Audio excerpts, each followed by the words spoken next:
Hello everyone, welcome everybody to our YouTube channel. On this video, I shall discuss with you another requirement update regarding on HRL, that means HPCL Rajasthan refinery limited. आप सभी को पता है वो एक joint venture company है HPCL and government of Rajasthan का। पिछले एक दो साल में उनका वैकेंसी आया था, अभी भी अच्छा खासा वैकेंसी आ रहा है और मैक्सिमम वैकेंसी उनका फ्रेशर ही आता है। तो मैं आपको रिक्वेस्ट करूँगा, आप इंटरेस्ट हो तो ज़रूर अप्लाई कर लीजिए। बहुत ही लाजवाब वैकेंसी और बहुत ही अच्छा खासा जॉब होता है HPCL का, जो कि एक महारत्न कंपनी भी है। तो चलिए डिटेलली जानते हैं क्या वैकेंसी, कौन कौन अप्लाई कर सकते हैं, डिटेलली क्वालिफिकेशन के बारे में और सिलेक्शन प्रोसीजर सब कुछ बताऊँगा। तो कृपया वीडियो आखिर तक बने रहिए। आप स्क्रीन में देख सकते हो HPCL राजस्थान रिफाइनरी लिमिटेड, जो कि HRL नाम पर हमको पता है। उनके तरफ से पहले उनके बारे में कुछ लिखा है और एडवाइस नंबर देख लीजिए HRL RECT 02/2025, माने 2025 का ये दूसरा रिक्वायरमेंट है। और डिटेलली ब्रीफली उन्होंने टेबल ऑफ कंटेंट भी बनाए हैं, तो आप चाहो तो डिटेलली उनको पढ़ सकते हो। मैं टेलीग्राम चैनल पर नोटिफिकेशन डाल दूंगा, आप यहाँ से डाउनलोड करके अच्छा से पढ़ सकते हो। आगे बढ़ता हूँ वैकेंसी टेबल की तरफ। यहाँ पे देख लीजिए पोजीशन एंड वैकेंसी। ठीक है, पहला जो वैकेंसी है और human resource junior executive official language implementation के लिए एक वैकेंसी है। साथ ही के साथ ही आप यहाँ पे पोजीशन देख सकते हो, उसके बाद कितने वैकेंसी, उसके बाद पे स्केल कितना है और एक्सपीरियंस। इस टेबल को आप ध्यान से देखिए, कौन सी पोस्ट के लिए एक्सपीरियंस चाहिए और कौन सी पोस्ट के लिए एक्सपीरियंस नहीं चाहिए। और लास्टली आपका मैक्सिमम एज, जो कि ऑन रिजर्व कैटेगरी के लिए होता है। आप SC/ST OBC हो तो आप एज रिलैक्सेशन ले सकते हो। ठीक है, बस पहला जो E0 ग्रेड होता है ह्यूमन रिसोर्स का, इसमें आपको कोई भी एक्सपीरियंस नहीं चाहिए, एक वैकेंसी है। उसके बाद असिस्टेंट ऑफिसर ह्यूमन रिसोर्स, इसको हम AO कहते हैं, इसमें भी एक वैकेंसी। पे स्केल 40,000 से लेकर 1,40,000, इसमें भी कोई वर्क एक्सपीरियंस नहीं चाहिए। उसके बाद असिस्टेंट ऑफिसर वेलफेयर, इसमें भी एक वैकेंसी है, पे स्केल सेम है, कोई भी वर्क एक्सपीरियंस नहीं चाहिए। उसके बाद मेडिकल ऑफिसर देख सकते हो, इसमें एक वैकेंसी, लेकिन वार्नी एक्सपीरियंस देख सकते हो, 3 साल का एक्सपीरियंस यहाँ पे चाहिए। तो चाहो तो स्किप कर सकते हो, या आपके पास एक्सपीरियंस हो तो बहुत अच्छा है। मैक्सिमम एज देख सकते हो, जो पोस्ट के लिए कोई भी एक्सपीरियंस नहीं चाहिए उसके लिए मैक्सिमम एज 25 ईयर है, और जिसके लिए एक्सपीरियंस चाहिए उनके लिए थोड़ा 29, 30, 34 ऐसा होता है। ठीक है, उस तरह फाइनेंस देख लीजिए। मैं फ्रेशर की पोस्ट आपको बता जाऊंगा, आप उस हिसाब से देख लीजिए, सारी की सारी पोस्ट आप हिसाब से आपने देख सकते हो।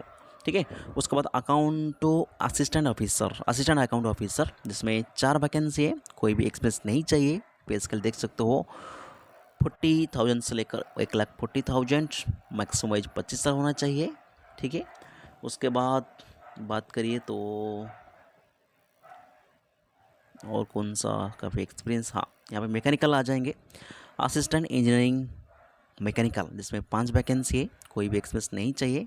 इस पोस्ट देख लीजिए, पोस्ट कोड भी सीरियल नंबर देख लीजिए 17 E1 कैटेगरी में आता है, कोई वैकेंसी एक्सपीरियंस नहीं चाहिए।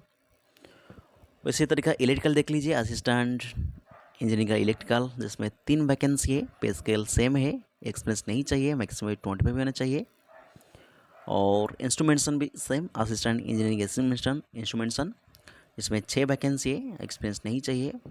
फायर एंड सेफ्टी अच्छा खासा वैकेंसी है शायद, जूनियर एग्जीक्यूटिव E0, इसमें शायद जो भी E0 पोस्ट है उनके लिए डिप्लोमा या BSc चाहिए, जो भी E1 E2 ग्रेड है उनके लिए BTech हायर क्वालिफिकेशन चाहिए। ठीक है, fire and safety E0 junior executive fire and safety, जिसमें 8 वैकेंसी है, पे स्केल देख सकते हो 30,000 से लेकर 1,20,000, और एक्सपीरियंस नहीं चाहिए कुछ भी, मैक्सिमम एज 25 साल। ओके, उसके बाद आगे बढ़ता हूँ। अच्छा, उससे पहले इम्पोर्टेंट डेट देख लीजिए, कुछ वैकेंसी रह गया शायद, कहाँ फायर एंड सेफ्टी हो गया, इंस्ट्रूमेंटेशन सिविल, हाँ यहाँ पे केमिकल छूट गया। अच्छा ठीक है, इसमें केमिकल में बता हूँ, इसमें आपका डिप्लोमा और BSc का वैकेंसी नहीं है, लेकिन केमिकल में अच्छा खासा वैकेंसी है। E2 ग्रेड के लिए आई है, इंजीनियरिंग केमिकल प्रोसेस, इसमें 42 वैकेंसी है BTech वालों के लिए। और इस तरीक़ा से जस्ट 1 मिनट शायद, हाँ, इस तरीके से सीनियर इंजीनियरिंग पोस्ट देख सकते हो, जिसके लिए सारे पोस्ट केमिकल वालों के लिए एक्सपीरियंस ही चाहिए। बाकी मैकेनिकल इंस्ट्रूमेंटेशन कुछ कुछ प्रेशर पोस्ट है, आप आपके हिसाब से देख लीजिए। ओके, बहुत सारा वैकेंसी, कुल वैकेंसी 131 पोस्ट निकल कर आई है, जिसमें कुछ एक्सपीरियंस है, कुछ मैक्सिमम एक्सपीरियंस है, कुछ फ्रेशर वैकेंसी है। तो आप आपके हिसाब से आपके पास एक्सपीरियंस हो तो अच्छा है, नहीं हो तो आप प्रेशर देके अप्लाई कर सकते हो। सबसे बड़ी बात, इम्पोर्टेंट डेट, ऑनलाइन जो एप्लीकेशन आपका शुरू हुआ है वो है 11 जुलाई, 11 जुलाई से आप अप्लाई कर सकते हो, और लास्ट डेट 10 अगस्त रखा गया है। 10 अगस्त तक आपने अप्लाई कर सकते हो, और जो भी रिलेवेंट एक्सपीरियंस वगैरह काउंट किया जाएगा, आपकी जो एज क्राइटेरिया हो, क्वालिफिकेशन क्राइटेरिया मैच करेंगे, वो 11 जुलाई के हिसाब से ही देखा जाएगा। ठीक है, उसके बाद एलिजिबिलिटी ह्यूमनिस्ट डिटेल, वो जॉब डिटेल वगैरह दिया रखा है, आपको अच्छा से एक बार देख लीजिए। मैं क्विकली आपको दिखा देता हूँ, आपके बाद आपने नोटिफिकेशन को डाउनलोड करके नोटिफिकेशन को अच्छा से 1-2 बार पढ़ लीजिए, आपके पास क्लैरिटी आ जाएगा। ह्यूमनिस्ट जॉब रिस्पॉन्सिबिलिटी क्या रहने वाले उसको भी लिख लिया। Assistant officer human resource E1 grade का, इसमें आपको ग्रेजुएशन साथ साथ 2 ईयर का पोस्ट ग्रेजुएशन इन HR हो गए, PMAR हो गए, PMIR हो गया, मैनेजमेंट कोई भी MBA कोर्स कर रखे हो तो आपने एलिजिबल हो। जॉब की क्या रहने वाली है, क्या आपका जॉब ड्यूटी वो भी मेंशन किया है।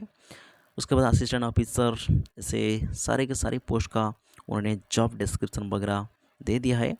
आप आपके हिसाब से आप कौन सी पोस्ट के लिए एलिजिबल हो, आप कौन सी पोस्ट के लिए अप्लाई करने चाहते हो, उस हिसाब से उसी पोस्ट का आपने job responsibility, eligibility criteria, qualification वगैरह देख लीजिए। क्वालिफिकेशन में आपको बता दिया, may be senior manager human resource, अभी ऐसे बहुत सारे, बहुत लंबा PDF है, लेकिन डिटेली उन्होंने सारे कुछ मेंशन किया है, तो इसलिए थोड़ा PDF ज़्यादा दे दिया। ठीक है, इंजीनियरिंग केमिकल आ गया, जिसमें सबसे ज़्यादा वैकेंसी 42 था। आपको 4 year full time course BTech होना चाहिए, और केमिकल पेट्रोकेमिकल इसमें होगा तो अभी अच्छा है। वर्क एक्सपीरियंस इसमें 3 ईयर का आपने fertiliser, hydrocarbon, petrochemical, oil and gas इसमें काम किया हो तो अपने अप्लाई करने के लिए एलिजिबल हो, आप अप्लाई कर सकते हो। इस तरीके से senior manager, senior engineer process 9 vacancy है, इसमें मिनिमम 6 साल का एक्सपीरियंस चाहिए। क्वालिफिकेशन वही BTech केमिकल पेट्रोकेम होना चाहिए। सीनियर मैनेजर प्रोसेस सेफ्टी, इसमें 1 वैकेंसी है, एक्सपीरियंस ज़्यादा चाहिए। ऐसे ऐसे आप सारे के पोस्ट के लिए अच्छा से एक बार नोटिफिकेशन डाउनलोड करके या नोटिफिकेशन को वीडियो की पॉज करके भी पढ़ सकते हो। सीनियर मैनेजर मैकेनिकल, ऐसे इलेक्ट्रिकल, मैकेनिकल, इंस्ट्रूमेंटेशन, सिविल, सारे के सारे पोस्ट के लिए उन्होंने जॉब डिस्क्रिप्शन, क्वालिफिकेशन वगैरह दे दिया है। तो अच्छा से एक बार आपने थ्रू आउट कर लीजिए। सीनियर मैनेजर सिविल, ओके, बस उसके बाद पे स्केल के देखेंगे। जो भी E0 ग्रेड का पोस्ट है व E0 कैटेगरी का पोस्ट है, उनके लिए आपका पे स्केल 30,000 से लेकर 1,20,000 बेसिक रहने वाली है। इसे बेसिक पे कह सकते हो। और ट्रेनिंग देख सकते, जूनियर एग्जीक्यूटिव कहते हैं, जूनियर एग्जीक्यूटिव ऑफिसर। यहाँ पे आपने उसका CTC, cost to company approx annual कितने बन रहा है, 8.2 लाख, 8.29 लाख आपका E0 के लिए बन रहा है। और E1 के लिए 10.97 आपका रहने वाली है, 10.97। और E2 के लिए 13.66, E3 के लिए 16.70, और E5 के लिए 22.67। इस हिसाब से आप आंकड़ा लगा सकते हो आपके महीना में कितना हो जाएगा। इसको 12 में डिवाइड कर दीजिए, बहुत ही अच्छा खासा सैलरी होता है PSU यहाँ महारत्ना कंपनी का। और उसके अलावा भी बहुत सारे बेनिफिट आपको, मेडिकल और भी बहुत सारा चीज़ आपको मिलने वाली है कॉस्ट टू कंपनी के अकॉर्डिंग। तो बस अच्छा खासा मौका, आप जरूर अप्लाई के लिए मत गवाए।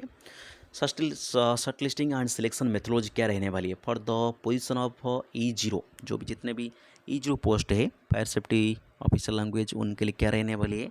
आपका रिटन टेस्ट रहेगा, उसके बाद स्किल टेस्ट होगा, उसके बाद पर्सनल इंटरव्यू रखा जाएगा। 3 स्टेज यहाँ पे सिलेक्शन प्रोसीजर है।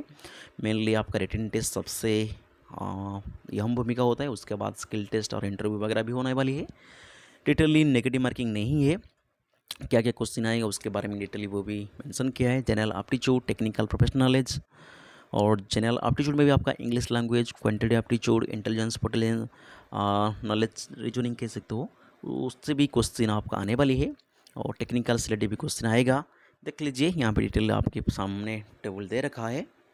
ओवरऑल क्वालिफाइंग मार्क कितना है सीबीटी में, ओवरऑल स्किल टेस्ट में कितने क्वालिफाइंग मार्क है, पर्सनल इंटरव्यू में कितने क्वालिफाइंग मार्क है, डिटेल सारे कुछ मेंशन है।